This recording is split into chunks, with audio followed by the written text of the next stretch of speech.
मुंशी प्रेमचंद जी द्वारा लिखी गई कहानी कफन, नैरेटेड बाय मनीष मनका। यह कहानी 1936 में लिखी गई थी। आज भी गांव की स्थिति लगभग ऐसी ही है।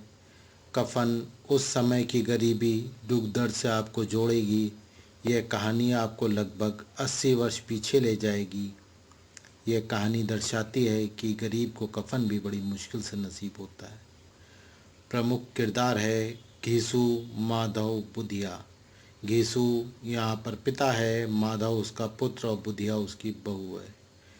ये कहानी इन्हीं तीनों किरदार के चारों तरफ घूमती रहती है। अब शुरू करते हैं कहानी कफन। झोपड़े के द्वार पर बाप और बेटा दोनों एक बुझे हुए अलाव के सामने चुपचाप बैठे हुए हैं। अंदर बेटे की जवान बीबी बुधिया प्रसव वेदना से पछाड़ खा रही थी। रह रहकर उसके मुख में ऐसी दिल हिला देने वाली आवाज़ निकलती थी कि दोनों का कलेजा थाम लेते थे। जाड़ों की रात थी, प्रकृति सन्नाटे में डूबी हुई, सारा गांव अंधकारमय हो गया था। घीसू ने कहा, मालूम होता है कि बचेगी नहीं, सारा दिन दौड़ते हो गया, जा देख तो आ। माधव चिढ़कर बोला, मरना ही है तो जल्दी क्यों नहीं मर जाती, देख कर क्या करूं। तू बड़ा बेदर्द है बे, साल भर जिसके साथ सुख चैन से रहा उसी के साथ इतनी बेवफाई। तो मुझे सो उसका तड़पना और हाथ पांव पटकना नहीं देखा जाता। चमारों का कुनबा था, सारे गांव में बदनाम घीसू। एक दिन काम करता तो 3 दिन आराम करता। माधव इतना कामचोर था कि आधे घंटे काम करता तो 2 घंटे चिलम ही पीता रहता। इसीलिए उन्हें कोई मजदूरी नहीं मिलती थी। घर में मुट्ठी भर अनाज मौजूद हो तो उनके लिए काम करना कसम थी। जब 2-4 फाके हो जाते तो घिसू पेड़ पर चढ़कर लकड़ियाँ तोड़ लाता और माधव बाजार में बेच लाता। और जब तक पैसे रहते दोनों इधर उधर मारे मारे फिरते। गांव में काम की कमी न थी। किसानों का गांव था, मेहनती आदमी के लिए 50 काम थे। मगर दिन दोनों को उसी वक्त बुलाते जब 2 आदमियों से एक का काम पाकर भी संतोष कर लेने के सिवा और कोई चारा ना होता था। अगर दोनों साधु होते तो उन्हें संतोष और धैर्य के लिए संयम और नियम की बिल्कुल ज़रूरत न होती। यह तो इनकी प्रकृति थी, विचित्र जीवन था। इनका घर मिट्टी के 2-4 बर्तनों के सिवा कोई संपत्ति नहीं थी। फटे चीथड़े से अपनी नग्नता को ढके हुए जा रहे थे। संसार की चिंताओं से मुक्त, कर्ज में लदे हुए, गालियां भी खाते, मार भी खाते, मगर कोई गम नहीं था। दिन इतना कि वसूली के लिए बिल्कुल आशा न रहने पर भी लोग इन्हें कुछ न कुछ कर्ज दे जाते थे, क्योंकि ये उस समय काफ़ी गरीब थे। मटर आलू की फसल दूसरों के खेतों से मटर आलू उखाड़ लेते और भून कर खा लेते। 10-5 ईख उखाड़ लाते और रात को चूस लेते। घीसू ने इसी आकाशवृत्ति से 7-8 साल की उम्र काट दी और माधव भी सपूत बेटे की तरह बाप के पदचिन्हों पे चल रहा था, बल्कि उसका नाम और भी उजागर कर रहा था। इस वक्त भी दोनों अलाव के सामने बैठकर आलू भुने हुए खा रहे थे, जो कि किसी खेत से खोद लाए थे। घीसू की स्त्री का तो बहुत दिन हुए देहांत हो गया था। माधव का ब्याह पिछले साल हुआ था। जब से यह औरत आई थी उसने इस खानदान की व्यवस्था की नींव डाली थी। इन दोनों बेगैरतों का दोजख भरती रहती थी। जब से वह आई ये दोनों और भी आराम तलब हो गए थे, बल्कि कुछ अकड़ने भी लगे थे। कोई कार्य करने को बुलाता तो निज भाव से दुगनी मजदूरी मांगते। और वही आज औरत प्रसव वेदना से मर रही थी। ये दोनों इसी इंतज़ार में थे कि मर जाए तो आराम से सोए। घीसू ने आलू निकाल कर छीलते हुए कहा, जाकर देख तो क्या दशा है उसकी। चुड़ैल का फिसाद होगा और क्या। यह तो ओझा भी 1 रुपया मांगता है। माधव को भय था कि वह कोठरी में गया तो घिसू आलूओं का बड़ा भाग साफ कर देगा। बोला, मुझे वहाँ जाते डर लगता है। डर किस बात का बे? मैं तो यहीं हूँ, तू वहीं जाकर देखना। मेरी औरत जब मरी थी तो मैं 3 दिन तक उसके पास से हिला ना था। फिर मुझसे लजाएगी कि नहीं? जिसका कभी मुंह नहीं देखा, आज उसका उधड़ा हुआ बदन देखूं, उसे तन की सुध भी तो ना होगी। मुझे देख लेगी तो खुलकर हाथ पांव भी ना पटक सकेगी। मैं सोचता हूँ कोई बाल बच्चा हुआ तो क्या होगा। सोट गुड़ तेल कुछ भी तो ना है घर में। सब कुछ आ जाएगा, भगवान देगा। जो लोग अभी तक पैसा नहीं दे रहे थे वह कल बुलाकर रुपया देंगे। मेरे 9 लड़के हुए, घर में जाकर कुछ भी ना था, मगर भगवान ने किसी तरह बेड़ा पार ही लगा दिया। जिस समाज में रात दिन मेहनत करने वालों की हालत उनकी हालत से कुछ बहुत अच्छी ना थी। किसानों के मुकाबले में वे लोग जो किसान की दुर्बलताओं से लाभ उठाना जानते थे कहीं ज़्यादा संपन्न थे। वहाँ इस रात की मनोवृत्ति का पैदा हो जाना कोई अचरज की बात ना थी। हम तो कहेंगे घिसू किसानों से कहीं ज़्यादा विचारवान था। किसानों के विचार शून्य समूह में शामिल होने के बदले बैठकबाजों की कुंसित मंडली में जा मिला था। उसमें यह शक्ति न थी कि बैठकबाजों के नियम और नीति का पालन करता, इसलिए जहाँ उसकी मंडली के और लोग गांव के सरगना और मुखिया बने हुए थे, उस पर सारा गांव उंगली उठाता था। फिर भी यह उसे तकसीन न था कि अगर वह फटे हाल है तो कम से कम उसे किसानों की तरह जी तोड़ मेहनत तो नहीं करनी पड़ती।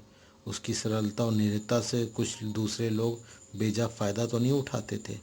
दोनों आलू निकाल कर जलते जलते आलू खा रहे थे।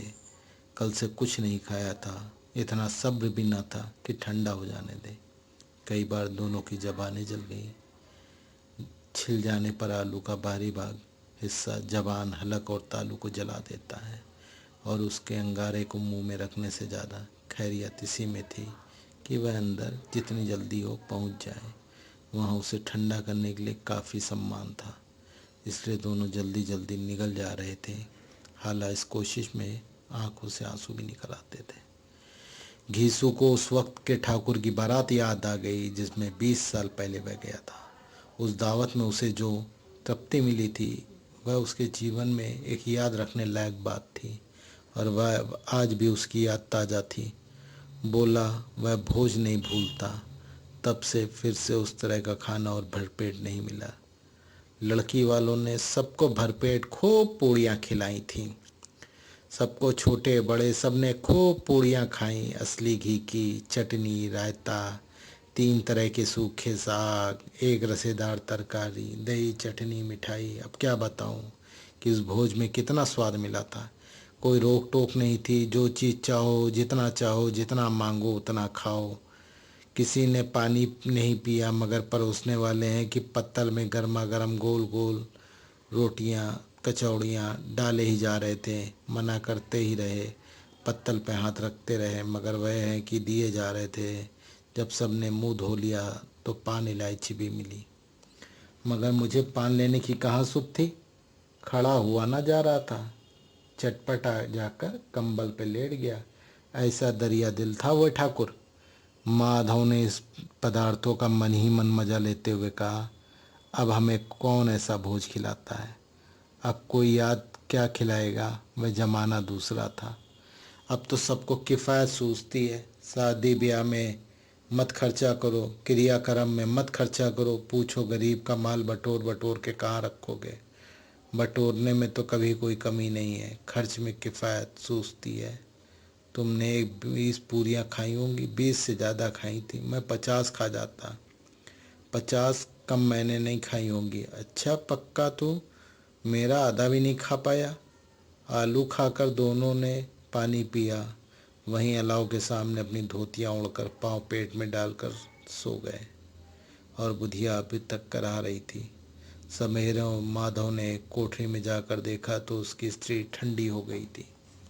उसके मुख पर मक्खियाँ भिनभिना रही थी, पतराई हुई आंखें ऊपर टंगी हुई थी। सारा देह धूल से लथपथ हो रहा था। उसके पेट में बच्चा मर गया था। माधव भागा घीसू के पास आया। फिर दोनों जोर जोर से हाय हाय करने और छाती पीटने लगे। पड़ोस वाले ने यह रोना धोना सुना तो दौड़े आए और पुरानी मर्यादाओं के अनुसार इन अभागों को समझाने लगे। मगर ज़्यादा रोना पीटने का अवसर था नहीं, कफन और लकड़ी की फिक्र भी जो करनी थी। घर में तो पैसा इस तरह गायब था जैसे चील के घोंसले में मांस। बाप बेटे रोते हुए गांव के जमींदार के पास गए। वहां इन दोनों की सूरत से नफरत करता था, कई बार इन्हें अपने हाथों से पीट भी चुका था। चोरी करने के लिए, वादे पे काम पे ना आने के लिए। पूछा, क्या हुआ बे विश्वा? रोते हुए, अब तो कहीं दिखलाई भी ना देता, मालूम नहीं होता इस गांव में रहता भी है नहीं। घीसू ने जमीन पर सिर रखकर आंख में आंसू भरे हुए कहा, सरकार बड़ी विपत्ति में हूँ। माधव की घरवाली कल रात गुजर गई। रात भर तड़पती रही, सरकार हम दोनों एक दूसरे के सिराने पे बैठे रहे, दवा दारू जो कुछ हो सका सब कुछ किया। मदा वैद्य का दे गई। अब कोई रोटी देने वाला भी नहीं रहा मालिक। तबाह हो गए, घर उजड़ गया। आपका गुलाम हूँ, आपके सिवा कौन उसकी मिट्टी को हाथ लगाएगा। हमारे हाथ में जो कुछ था वह सब दवा दारू में चला गया। सरकार की दया होगी तो उसकी मिट्टी भी उठेगी। आपके सिवा किसके द्वार पे जाता है। जमींदार साहब दयालु थे, मगर घीसू पे दया करना काले कंबल पे रंग चढ़ाना था। जी में तो आया कह दें चले जाओ, दूर हो जाओ, बुलाने से भी नहीं आते थे। आज गरज पड़ी है तो आए हो, आकर खुशामद कर रहे हो। हरामखोर कहीं के बदमाश हो, लेकिन यह क्रोध या दंड देने का अवसर न था। जी में कुड़ते हुए 2 रुपए निकाल कर फेंक दिए, मगर संतावना का एक शब्द भी मुंह से नहीं निकला। उसकी तरफ ताका तक नहीं, जैसे सिर पर बोझ उतर गया। जब जमींदार साहब ने 2 रुपए दिए तो गांव के बनिए महाजनों को इनकार का साहस कैसे होता। गीसू जमींदार के नाम का ढिंडोरा भी पीटना जानता था। किसी ने 2 आने, किसी ने 4 आने। 1 घंटे में 5 रुपया इकट्ठा हो गया। दोपहर को घीसू और माधव बाजार में कफन लेने चले। इधर लोग बांस काटने लगे। गांव की निर्मल स्त्रियां आकर लाश देखती, उसकी बेबसी पे 2 बूंद आंसू गिरा के चली जाती थी। बाजार में पहुंचकर घीसू बोला, लकड़ी तो उसे जलाने भर को मिल गई है, क्यों माधव? माधव बोला, हाँ लकड़ी तो बहुत है, अब कफन चाहिए। तो चला कोई हल्का सा कफन ले लें। हाँ, क्या लाश उठाते उठाते रात हो जाएगी। रात को कफन कौन देखता है, कैसा बुरा रिवाज है। जिसे जीते जी तन ढकने को चीथड़ा भी ना मिला, उसे मरने के बाद आज कफन चाहिए। कफन लाश के साथ जल ही तो जाएगा। अरे क्या रखा रहता है। यही 5 रुपए मिलते तो कुछ दवा दारू कर लेते। दोनों एक दूसरे की मन की बात ताड़ रहे थे। बाजार में इधर उधर घूम रहे थे। कभी इस बाजार की दुकान पर गए, कभी उस बाजार की दुकान पे, कभी उस दुकान से इस दुकान, कभी इस दुकान से उस दुकान, मगर कुछ जचा नहीं। यहाँ तक कि शाम हो गई। तब दोनों को जाने किस दैवी प्रेरणा से एक मधुशाला के सामने जा पहुँचे, और जैसे ही किसी पूर्व निश्चित व्यवस्था के अंदर चले गए। वहाँ जरा देर तक दोनों असमंजस में खड़े रहे। फिर घीसू ने गद्दी के सामने जाकर कहा, साहू जी एक बोतल हमें भी देना। उसके बाद कुछ चिकौना आया, तली हुई मछली आई। दोनों बरामदे में बैठकर शांतिपूर्वक पीने लगे। कई कुज्जियाँ ताबड़तोड़ पीने के बाद दोनों शुरूर में आ गए। घीसू बोला, कफन लगाने से क्या मिलता बे, आके जल ही तो जाता, कुछ बहू के साथ थोड़ी ना जाता।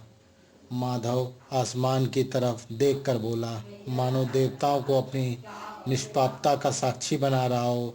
दुनिया का दस्तूर है, नहीं लोग बाभनों को हजारों रुपए क्यों दे देते। कौन देखता है परलोक में मिलता है या नहीं। बड़े आदमियों के पास धन है, फेंकें, हमारे पास फेंकने को क्या है। लेकिन लोगों का जवाब क्या दोगे। लोग पूछेंगे कफन कहाँ है। घीसू हंसा और बोला, कह देंगे कि रुपए कमर से खिसक गए। बहुत ढूंढा, मिले नहीं। लोगों को विश्वास ना आएगा, लेकिन फिर भी वही रुपए देंगे। माधव भी हंसा, इस अनापेक्षित सौभाग्य पर बोला बड़ी अच्छी थी बेचारी, मगर तो खूब खिला पिला कर मर गई। आधी बोतल से ज़्यादा उड़ गई थी। घीसू ने 2 सेर पूड़ियाँ मंगाई, चटनी, अचार, कलेजियाँ। शराब खाने के सामने ही दुकान थी। माधव लपक कर 2 पत्तल में सारा सामान ले आया। पूरा 1.5 रुपया खर्च हो गया। सिर्फ थोड़े से पैसे बचे रह गए। दोनों इस वक्त इस शान से बैठे पूड़ियाँ खा रहे थे जैसे जंगल में कोई शेर अपना शिकार उड़ा रहा हो। जवाबदेही का कोई खौफ न था, न बदनामी की फिक्र थी। इन सब भावनाओं को उनको पहले ही जीत लिया था। घीसू दार्शनिक भाव से बोला, हमारी आत्मा प्रसन्न हो रही है तो क्या उससे प्रसन्नता ना होगी? माधव ने श्रद्धा से सिर झुकाकर तस्दीक की, जरूर से जरूर होगी। भगवान तुम अंतर्यामी हो, उसे बैकुंठ ले जाना। हम दोनों हृदय से आशीर्वाद दे रहे हैं। आज जो भोजन मिला है वह कभी उम्र भर न मिला था। एक क्षण के बाद माधव के मन में एक शंका जागी। बोला, क्यों दादा, हम लोग भी एक दिन वहाँ जाएंगे? घीसू ने इस बोले भाले सवाल का कुछ उत्तर न दिया। वह परलोक की बात सोचकर इस आनंद में बाधा न डालना चाहता था। जो वहाँ हम लोगों से पूछेगी, तुमने हमें कफन क्यों नहीं दिया, तो क्या कहोगे? कह देंगे तुम्हारा सर। पूछोगी तो ज़रूर, तू कैसे जानता है कि उसे कफन नहीं मिलेगा? तू मुझे ऐसा गधा समझता है कि 60 साल इस दुनिया में घास खोदता रहा हूँ? उसको कफन मिलेगा और बहुत अच्छा मिलेगा। माधव को विश्वास न आया। बोला, कौन देगा? रुपए तो तुमने चट कर दिए। वह तो मुझसे पूछेगी। उसकी मांग में सिंदूर मैंने डाला था। कौन देगा? बताते क्यों नहीं? वह लोग देंगे जिन्हें अब की बार दिया है। अब की बार रुपए नहीं, हमें हाथ न आएंगे मगर कफन आएगा। जो जो अंधेरा बढ़ता जा रहा था, सितारों की चमक तेज होती जा रही थी। मधुशाला की रौनक भी बढ़ती जा रही थी। कोई गाता था, कोई डींगे मार रहा था, कोई अपने संगी के गले लिपट जाता था, कोई अपने दोस्त के मुंह में कुल्हड़ लगा देता था। वहाँ के वातावरण में ही सुरूर था, हवा में नशा था। कितना तो यहाँ आकर एक चुल्लू में मस्त हो जाते थे शराब से। जहाँ यहाँ की हवा उन पर नशा करती थी। जीवन की बाधाएं यहाँ खींच लाती हैं। कुछ देर के लिए ये भूल जाते थे कि वह जीते हैं या मरते हैं, या ना जीते हैं ना मरते हैं। और ये दोनों बाप बेटे अब भी मज़े लेकर चुस्कियां ले रहे थे। सबकी निगाहें इनकी ओर जमी हुई थी। दोनों कितने भाग के बली हैं, पूरी बोतल बीच में है। भरपेट खाकर माधव ने बची हुई पूड़ियों को पत्तल उठाकर एक भिखारी को दे दिया, जो खड़ा इनकी ओर निहार रहा था भूखी आंखों से। और दोनों को गौरव का आनंद और उल्लास का अपने जीवन में पहली बार अनुभव किया था। घीसू ने कहा, ले जा बे, खूब खा और आशीर्वाद दे। जिसकी कमाई है वह तो मर गई, मगर तेरा आशीर्वाद उसे जरूर पहुँचेगा। रोए रोए से आशीर्वाद दे, बड़ी गाड़ी कमाई के पैसे हैं। माधव ने फिर आसमान की तरफ देखा और कहा, बैकुंठ में जाएगी दादा, बैकुंठ की रानी बनेगी। घीसू खड़ा हो गया, जैसे उल्लास की लहरों में तैरता हुआ बोला, हाँ बेटा, बैकुंठ में जाएगी। किसी को सताया नहीं है, किसी को दबाया नहीं है। मरते मरते हमारी जिंदगी को भी सबसे बड़ी लालसा पूरी हो गई। वह नहीं बैकुंठ जाएगी तो क्या ये मोटे मोटे लोग जाएंगे, जो गरीबों को दोनों हाथ से लूटते हैं और अपने आप को पाप के लिए गंगा में नहाते हैं और मंदिरों में जल चढ़ाते हैं? श्रद्धालुता का यह रंग तुरंत ही बदल गया। अस्थिरता नशे की खासियत है और दुख और निराशा का दौर हुआ। माधव बोला, मगर दादा, बेचारी ने जिंदगी में बड़े दुख भोगे, कितना दुख झेल कर मरी है। वह आंखों पे हाथ रख कर रोने लगा, चीखे मार मार कर। घीसू ने समझाया, अरे रोता क्यों है बेटा? खुश हो कि वह माया जाल से मुक्त हो गई, जंजाल से छूट गई। बड़ी भाग्यवान थी, इतनी जल्दी माया मोह के गठबंधन से मुक्त हो गई। अरे दोनों खड़े होकर गाने लगे, ठगनी क्यों नैना झमकावे, ठगनी क्यों नैना झमकावे। पियक्कड़ों की आंखें इनकी ओर लगी हुई थी और ये दोनों अपने दिल में मस्त गाए जाते थे। फिर दोनों नाचने लगे, उछलने लगे, कूदने लगे, गिरे भी, मटके भी, भाव भी बताए, अभिनय भी किया और आखिर नशे में मनमस्त होकर अपने घर की तरफ चल दिए। धन्यवाद। कृपया इस चैनल को लाइक एंड सब्सक्राइब करें।